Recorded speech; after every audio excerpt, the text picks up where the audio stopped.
we believe that some stories, well, they must be challenged. Absolutely. Not just for the sake of arguing, but because fiction, when it's done with real precision, it's like a mirror. A perfect mirror for moral truth, for human reasoning, and for all those ethical imbalances that history tends to clean up. And this conversation today is really part of our continuing inquiry into how storytelling reflects the basic architecture of our shared moral world. And today we are taking a very rigorous approach to a massive historical novel, Kristin Hannah's The Women.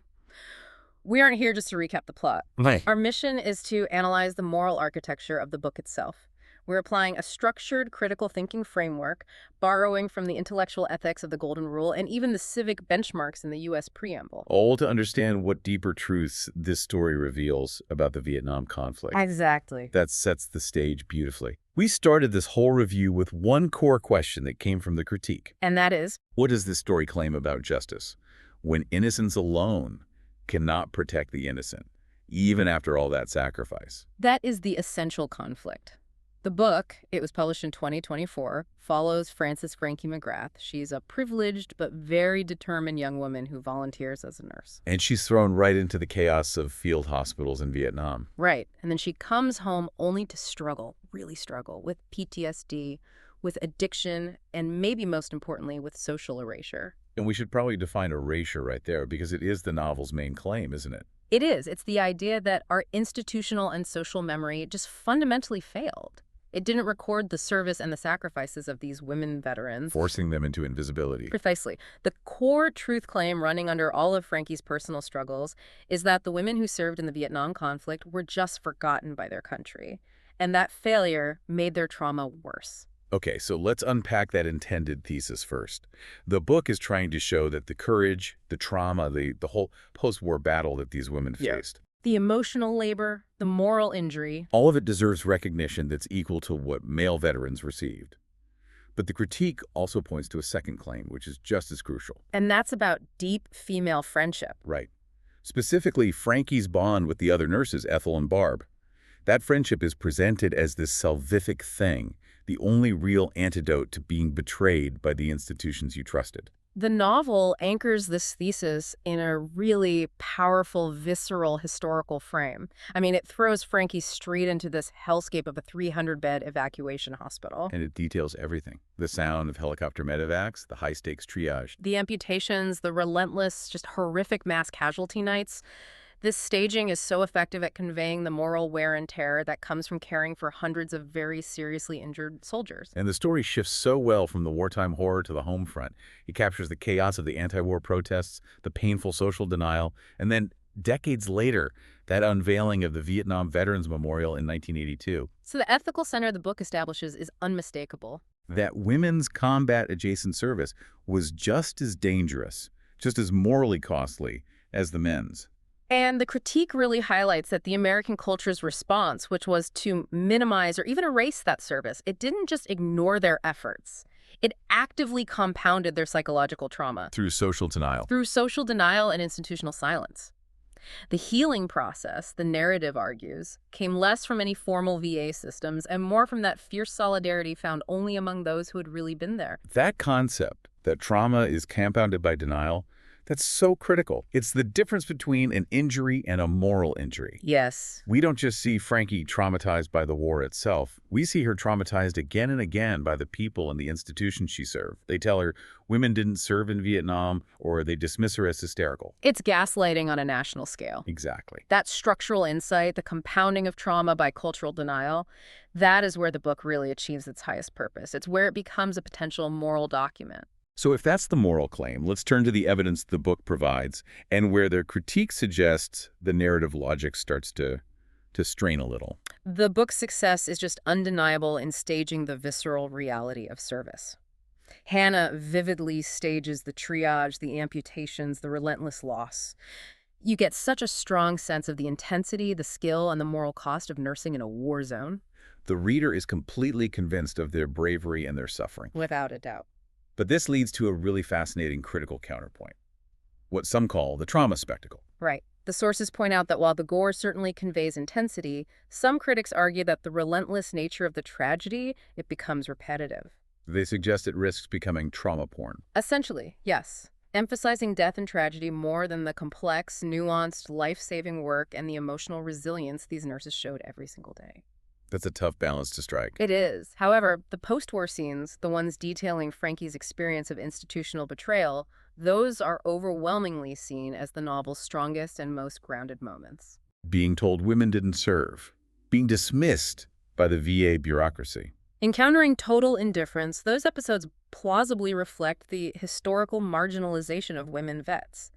The evidence for that erasure and denial is powerfully illustrated. And her bond with Ethel and Barb, her lifeline, that also backs up the claim about the need for solidarity. It does, but even here we hit some narrative weaknesses. The critique points out that supporting characters like Ethel and Barb, they feel a bit underdeveloped. They function more as vital supports for Frankie's journey rather than as fully realized moral agents with their own complex inner lives. Which brings us to the three major logical gaps the critique identifies. We should probably slow down and consider these because they really do impact the book's overall message. Let's do it. Start with the first one. The concentration of trauma. The critique finds that stacking so many catastrophes onto one single character. It's a lot. It is. Extreme war trauma, then addiction, profound institutional betrayal, plus multiple romantic betrayals, and even the resurrection of men she thought were dead. It really strains plausibility. It pushes the boundaries of a reader's suspension of disbelief. I see the point. When you load one protagonist with almost every tragedy imaginable, does it undermine the book's goal? How so? Well, instead of reading it as a structural critique that society failed all women vets, it risks feeling like individualized melodrama. Poor, unlucky Frankie had a terrible life. Exactly. When you introduce contrivances like a man you love reappearing years after you mourned him, it shifts the focus away from the systemic injustice of the VA. And onto the fate of this one singular, star-crossed character. And that weakens the universal argument the book is trying to make about structural inequality. The second major gap is what the critique calls flatness and absence. Hmm. Beyond the supporting friends being underdeveloped, it notes a really significant ethical and logical gap. Which is that Vietnamese women are almost entirely absent from this story. Think about the setting. Frankie is working in a field hospital in Vietnam. She would have been interacting with Vietnamese nurses, support staff, and, crucially, treating injured Vietnamese civilians. So the critique argues that a story about the Vietnam conflict that hardly gives Vietnamese people, especially women, any interiority or moral presence.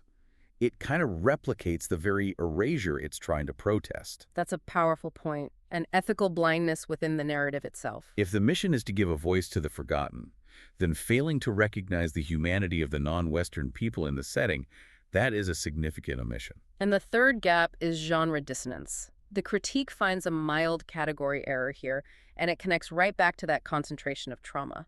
You mean when themes of serious, real-world, structural injustice like denying medical care or military recognition are carried mostly by these highly personalized, sweeping romantic arcs? Yes. For a lot of demanding readers, tying the protagonist's healing so tightly to these convoluted romantic twists makes the plotting feel contrived and emotionally manipulative. A dissonance. A dissonance between the seriousness of the topic, which is structural injustice, and the execution, which feels more like romance novel plot twists. It thins the philosophical weight of the whole narrative. So let's transition from those narrative mechanics to philosophy. What does this all look like when we use a philosophical lens?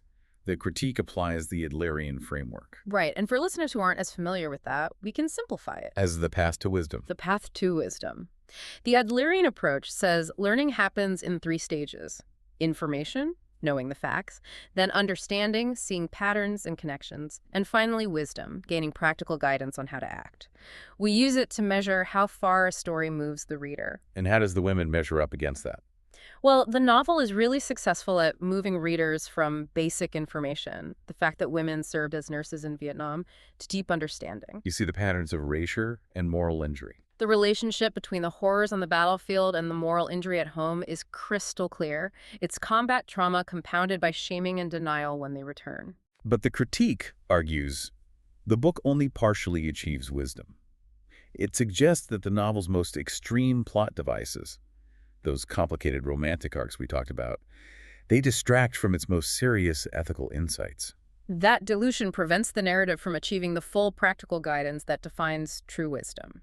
It's emotionally moving, for sure, but structurally flawed, This brings us to the fundamental issue of reciprocity. which is measured by the intellectual ethics of the Golden Rule. Right. If those in power, the VA officials, politicians, the public, if they followed the core standard of treat women veterans as you would want to be treated, the denial Frankie faces would be literally unthinkable. And the novel depicts a world where that reciprocity completely fails.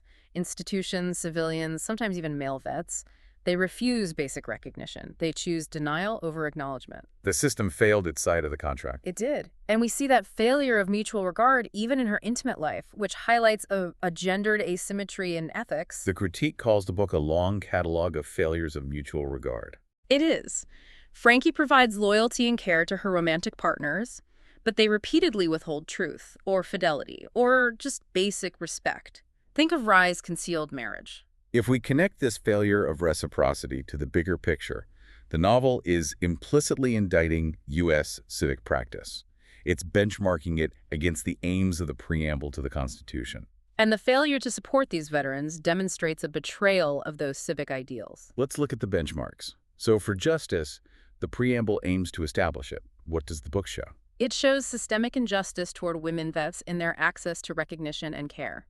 The critique highlights a negative ethical impact here. Because the formal VA system failed on that promise of justice, Frankie's fight became this deeply personal, lonely one. She had to fight for decades for official acknowledgement. Exactly. Next, promoting the general welfare.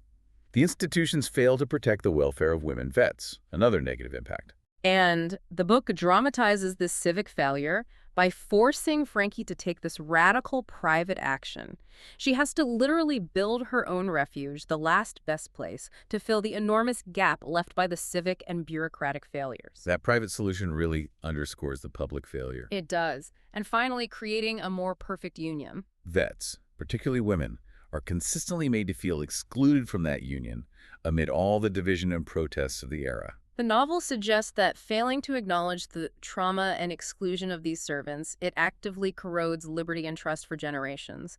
The story shows a deeply imperfect union, one built on selective memory. So we have this tension, a narrative that is so emotionally resonant but at the same time logically strained. What's the final verdict from the critique on the book's artistic and logical balance? The overall verdict, well, it's balanced. The book succeeds powerfully in restoring women to the war story. It dramatizes their courage, their skill, their immense emotional labor. Things often completely omitted from the canonical Vietnam literature. Entirely. It is deeply moving, especially the depiction of the gaslighting and the scenes around the memorial.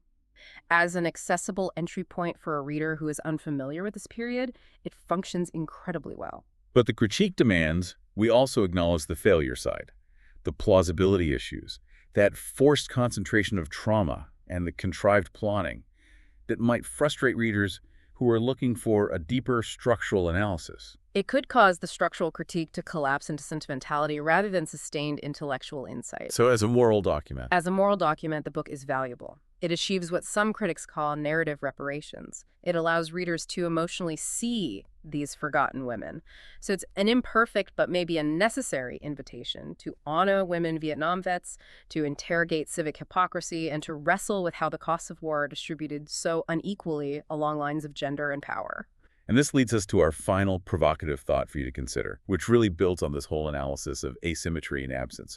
The novel centers on the story of a privileged, wealthy white nurse. It does. We have to ask, how might this story look if it were told entirely from the point of view of Ethel or Barb, or, crucially, a Vietnamese nurse who endured the same conflict but was subject to entirely different structures of power and cultural erasure? That perspective shift, it changes the entire architecture of justice and power, and it demonstrates why applying rational, structured thought to challenging stories, especially fiction that claims to reveal moral truth, is so essential for sharpening our own civic conscience.